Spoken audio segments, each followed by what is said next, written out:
Salut tout le monde, comment allez-vous? Moi ça va plutôt bien. Aujourd'hui on se retrouve pour une nouvelle histoire de Clash. Aujourd'hui tout simplement on va parler de l'histoire du Clash entre Joke anciennement et aujourd'hui Ateyaba versus tout simplement Kekra. Alors qu'est-ce qui s'est passé entre ces deux là? Alors oui, il faut savoir pour ceux qui ne savent pas qu'il y a un clash entre Kekra et Ateyaba tout simplement. Tout est parti d'une phrase dite par Ateyaba tout simplement sur Twitter. Alors oui, ça a complètement dégénéré via Twitter et en fait il y a eu une malinterprétation de la part de Kekra tout simplement. Donc Kekra pas très bien compris à mon avis la phrase. Donc qu'est-ce qui s'est passé? Bien, Ateyaba avait pointé du doigt les rappeurs blancs ou les rappeurs en général qui utilisaient le mot N-word. Voilà, il faut savoir tout simplement que ce mot est fortement utilisé par Kekra dans pratiquement tous ses sons, voilà, voire tous ses sons. Voilà, à chaque fois il y a toujours ce mot là qui est sorti et Kekra l'a tout simplement pris pour lui et la guerre a un petit peu commencé entre eux. Alors il faut savoir tout simplement que par privé il y a Kekra qui est tout simplement venu lui demander si c'était à lui que c'était visé. Et Ateyaba a commencé à lui répondre en lui demandant t'es qui, je te connais pas.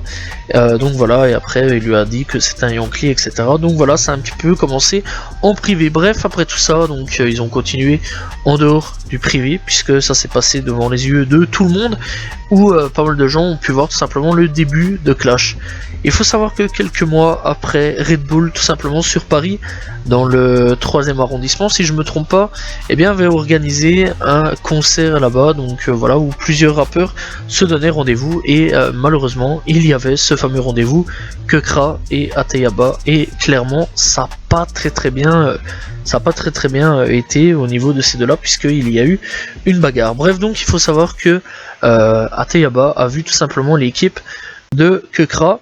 Et donc Kekra est arrivé et tout simplement mis son bras autour du cou de Ateyaba. Donc là rien de bien méchant, sauf que Ateyaba s'est légèrement énervé, voilà, et clairement il a voulu un petit peu faire le show. Il a mis tout simplement une patate dans le menton de Kekra. Ce qui s'est passé, c'est que l'équipe de Kekra a tout simplement embarqué Ateyaba. L'équipe de Ateyaba n'a absolument rien fait, vraiment pas cool de la part de cette équipe là. Voilà, on peut dire que c'est pas une des bons potes, c'est pas une bonne équipe, que du contraire. Voilà, ils ont vraiment laissé tout simplement Ateyaba se faire embarquer, et donc il s'est fait embarquer dans les loges et commençait tout simplement à le frapper quand un DJ tout simplement est arrivé, donc voilà, et a ouvert la porte. Là-dessus, Ateyaba a pu voir une ouverture pour pouvoir s'échapper. Il a eu le temps de s'échapper, il est parti, et donc le directeur, enfin tout ce qui est au-dessus, donc Red Bull, ont à peu près su qu'il y avait eu une enroule. Donc voilà, il faut savoir aussi que Kekra donc avait donné son concert tranquillement, donc voilà, après avoir reçu sa patate dans le menton tout simplement. Donc voilà, et sachant quand même ce qui se passait dans les loges, ce qui est quand même plutôt sombre.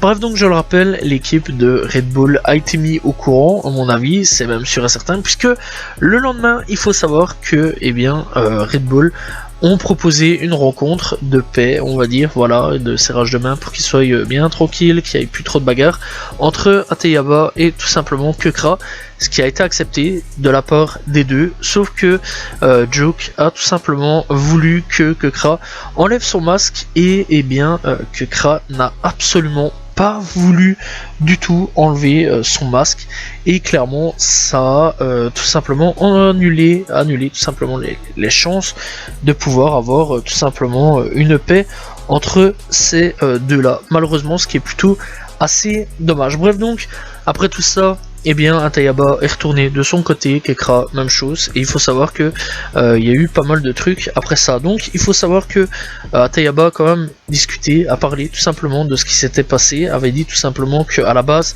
ce n'était absolument pas Kekra qui était visé, mais SCH tout simplement, qui dirait tout simplement ces mots-là, ces propos pas très cool, donc voilà, il faut quand même le savoir. Et donc il explique que ces mots sont tenus parce que en gros c'est des mots qui doivent pas vraiment être dits, parce qu'il y a eu tout simplement de l'esclavage, etc. Donc voilà, il y a une histoire derrière ce mot, donc voilà, c'est une histoire assez chaud quand même.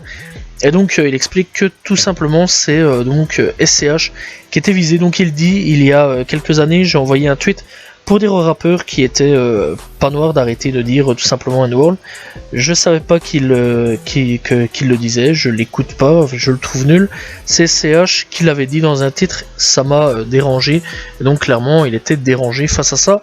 Donc il dit mon peuple a été réduit en esclavage, il y a une histoire derrière, c'est pas parce que tu fais du rap que tu peux te permettre, c'est la vie. Et donc, enfin c'est la vraie vie. Et donc il dit, donc le masqué l'a pris pour lui, il est parti en cacahuète. Et donc je suis allé lui parler sur Instagram, il a fait le troll. Il a eu une discussion avec mon ancien manager, ça s'est arrêté là. Et donc il dit, on se retrouve donc à l'événement Red Bull pour faire les balances. Un gars de sa team veut me balancer, enfin veut me parler, je vais le voir. Et derrière moi, qui apparaît masqué en passant son bras autour de mon épaule.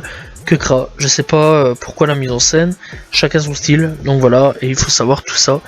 Donc je trouve ça vraiment triste que les deux tout simplement se soient clashés.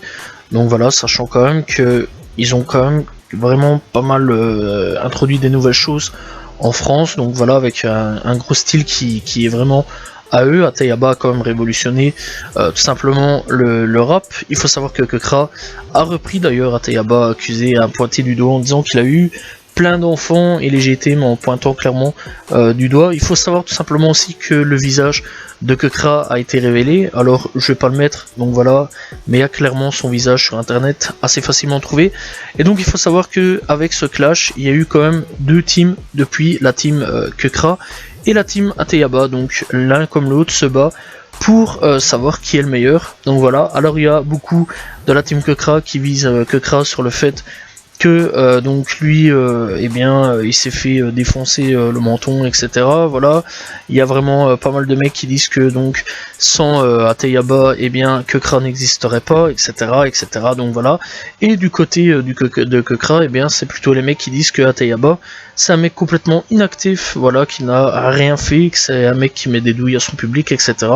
Et clairement on peut dire que bah ça part vraiment en cacahuète entre ces deux-là, ce qui est plutôt fortement dommage. J'aurais bien aimé un featuring entre ces deux-là. Malheureusement, on n'aura jamais de featuring entre Kekra et Atayaba, ce qui est plutôt triste parce que je pense qu'à ces deux-là, ça aurait pu vraiment fracasser le game, et malheureusement, on n'aura tout simplement jamais ce featuring. Voilà, c'est la fin de cette histoire de clash entre Atayaba et Kekra. N'hésitez pas à tout simplement commenter la vidéo, à dire ce que vous pensez de ce clash. N'hésitez pas à vous abonner, liker, commenter, partager, je réponds toujours aux commentaires. On se retrouve demain pour une nouvelle vidéo. Salut tout le monde, ciao ciao.